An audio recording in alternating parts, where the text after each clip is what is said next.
dur pour vous dans les compétitions? Le régime et l'entraînement en régime.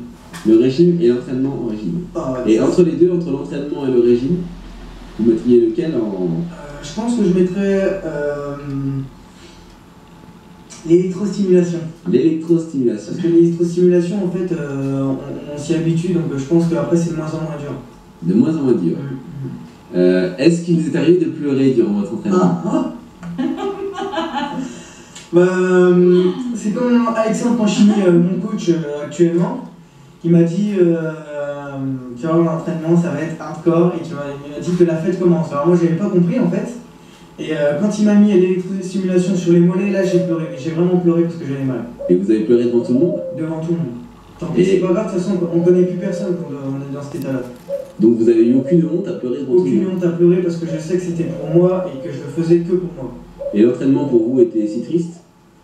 Non, c'est pas, j'ai pas pleuré de tristesse, j'ai pleuré parce que vraiment j'ai souffert quoi. Mais après il y a l'aspect sur le plateau comme on dit, et on monte sur la scène et... De tous les personnages que vous avez rencontrés dans le culturisme, lequel a le plus marqué votre attention? Alors là je vais réfléchir parce que... c'est-à-dire dans les compétitions ou... Je vais dire non, dans l'ensemble en général. Dans l'ensemble, je pense que c'est mon coach en fait. D'accord. Celui qui m'a le plus impressionné en fait. En deuxième position, vous mettriez qui? En deuxième position, je ne sais pas. Deuxième position,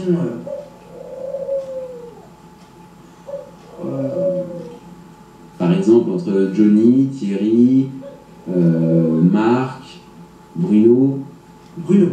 Bruno en deuxième position. Bruno, j'aime bien le style de Bruno. Oui, sa façon d'être. Sa façon d'être, il est pur, celle-là. Est-ce que plus tard, vous envisagez de faire quoi dans votre vie? Dans ma vie, je pense que la cuisine, je vais arrêter. Parce que ça me prend vraiment beaucoup de temps et les fourneaux maintenant, ça commence à chauffer. À chauffer, ça c'est clair, c'est le cas de le dire. Et j'ai plus envie de cette vie-là parce que ça prend vraiment trop de temps quoi. Les heures, c'est des heures pas possibles. Des heures du type? Du type de 12 heures par jour. 12 heures par jour. Donc vous faites quels horaires exactement? Vous commencez le matin? Je commence le matin à 8h et je termine l'après-midi à 14h30 voire 15h. Et ça n'a pas été trop dur durant le régime de subir la pression alimentaire? Très très dur. Vos collègues participaient à votre projet ou bien?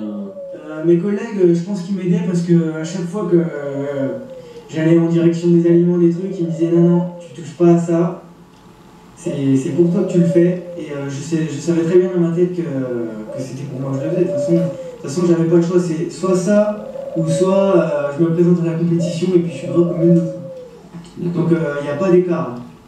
Et dans la compétition, est-ce que vous pensez que l'organisation nécessite un minimum de recul pour pouvoir s'y préparer? Oui, il faut avoir déjà du recul et en plus il faut avoir... Après le recul, je pense qu'il y a la base. La base, c'est-à-dire que on commence à connaître le milieu, c'est-à-dire... par exemple, moi j'ai commencé à faire des pompes à la maison, tout ça, bon, ça c'est le recul. Après vous commencez à aller dans une salle, vous commencez à évoluer, mais vous n'avez pas encore la base. C'est-à-dire que vous ne savez pas comment vous débrouiller dans une salle. Et après seulement, j'ai rencontré Alexandre Panchini qui m'a fait connaître l'entraînement. Et je peux vous dire que c'était hardcore et je pense qu'il n'y en a pas beaucoup qui seraient préparés mentalement. Parce qu'il faut être prêt déjà mentalement et après seulement physiquement. Je pense que c'est le mental qui va faire le physique et pas le physique qui va faire le mental. Alors, est-ce que vous pouvez nous donner un exemple d'entraînement qui vous a traumatisé? L'entraînement qui m'a traumatisé, je pense que c'est les cuisses, de toute façon c'est inévitable. Le squat, alors...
d'avant et comme elle est maintenant, je pense que, avec tous les efforts qu'elle a fait, je pense que c'est une déesse. Vous avez vu une différence? Il y a une très nette différence avec les photos d'avant et les photos de maintenant. Qu'est-ce qui a été le plus